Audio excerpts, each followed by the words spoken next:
So hi, இனி நம்ம பார்க்க போற டாபிக் எதை பத்தி அப்படின்னு பார்த்தீங்கன்னா blood. So normal value of blood அது வந்து ஹீமோகுளோபின் சொல்லுவாங்க. So இதோட நார்மல் வேல்யூ அப்படின்னு பார்த்தீங்கன்னா மேல் 14 to 16, female 12 to 14. So bloodல வந்து மொத்தம் 4 compartments இருக்கு. Blood is made up of these 4 things.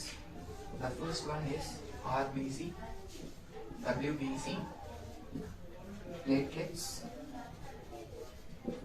and plasma. So இனி நம்ம கவர் பண்ண போறது வந்து பாத்தீங்கன்னா RBC. So இதோட ஃபங்க்ஷன் என்ன அப்படின்னு பாத்தீங்கன்னா நம்ம சுவாசிச்ச ஆக்சிஜனை லங்ஸ்ல இருந்து ஹோல் பாடிக்கு கொண்டு போயிட்டு மெட்டபாலிசம் நடக்கும். மெட்டபாலிசம்னா நம்ம உடம்புல இருக்க செல் எல்லாம் இந்த ஆக்சிஜன் யூஸ் பண்ணி திருப்பி CO2 ரிலீஸ் பண்ணும். ஸோ அந்த கார்பன் டை ஆக்சைடு அதாவது டீஆக்சிஜனேட்டட் பிளட்னு சொல்லுவாங்க. ஓகேங்களா, டீஆக்சிஜனேட்டட் பிளட்டை திருப்பி லங்ஸுக்கு கொண்டு வருது. ஸோ இதுதான் இதோட மெயின் ரோல். ஸோ இப்போ ஆர்பிசி வந்து எப்படி ப்ரொடியூஸ் ஆகுது அப்படின்னு பார்த்தீங்கன்னா நம்ம உடம்புல இருக்க எலும்பு மஞ்சை அதாவது போன் மேரோ அப்படின்னு சொல்லுவாங்க. இங்கே நிறைய ஸ்டெப்ஸ் இருக்கும். அந்த ஸ்டெப்ஸ் எல்லாம் தாண்டி தான் வந்து ஆர்பிசி ப்ரொடியூஸ் ஆகும். ஸோ அதை வந்து நான் டீட்டெயிலாக சொல்லலை. எலும்பு மஞ்சையில் இருந்து நம்மளுடைய ரத்த குழாய்க்கு ஆர்பிசியா வந்து சேரும். இப்போ ஆர்பிசியா நம்ம ரத்த குழாயில இருக்கிற இந்த செல்லு வந்து லைஃப் லாங் இருக்குமா அப்படின்னு கேட்டீங்கன்னா அது கிடையாது.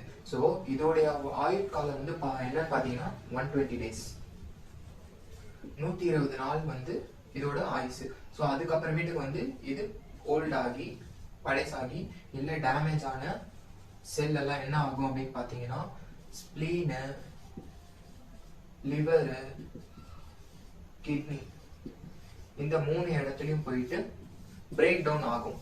இந்த பழைய செல்லும் டேமேஜ் ஆன செல்லும் இந்த இடத்துல போயிட்டு பிரேக் டவுன் ஆகும்.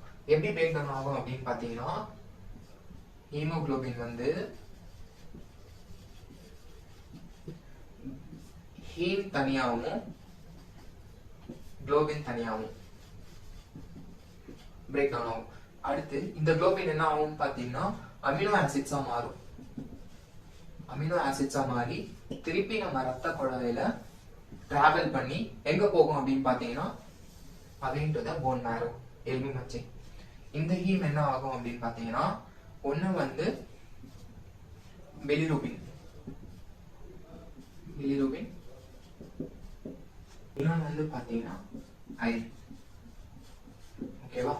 ஸோ இந்த ஹீம் வந்து பிரேக் டவுன் இந்த இடத்துல ஸ்ப்ளீன், லிவர் எல்லாம் போன்ல வந்து பிரேக் டவுன் ஆகி ஹீம் தனியாகவும் குளோபின் தனியாகவும் பிரேக் டவுன் ஆகும். இந்த குளோபின் வந்து அமினோ ஆசிட்டா மாறி திருப்பி நம்ம ரத்த குழாயில போயிட்டு இது வந்து போன் மேல போயிட்டு திருப்பி same process production of RBC. இங்க நான் எப்படி எக்ஸ்பிளைன் பண்ண எல்லா விஷயத்தையும் அது நடக்கும்.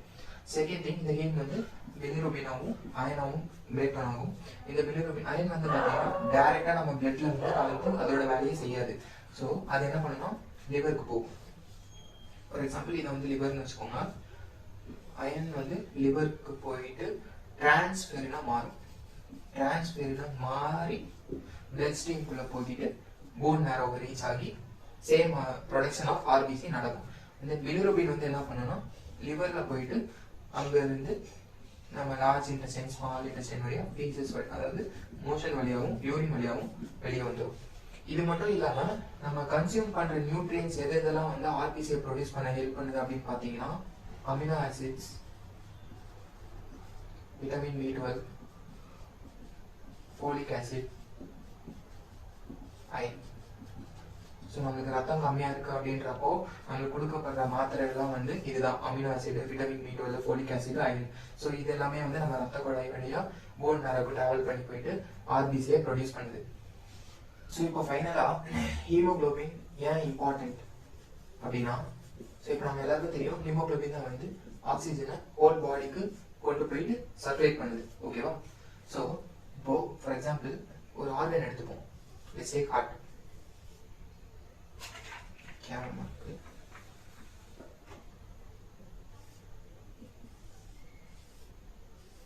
Okay, this is heart. So இது ஒரு organ. So what is this made of அப்படின்னா செல்ஸ். ஃபர்ஸ்ட் வந்து செல், ஓகேவா? யூனிசெல்லுலார், மேக்ரோசெல்லுலார், மைக்ரோசெல்லுலார், அந்த மாதிரி எல்லாம். குரூப் ஆஃப், இது வந்து செல், ஒரு single cell. Group of cell தான் வந்து ஒரு டிஷ்யூ, ஓகேவா? Group of tissue.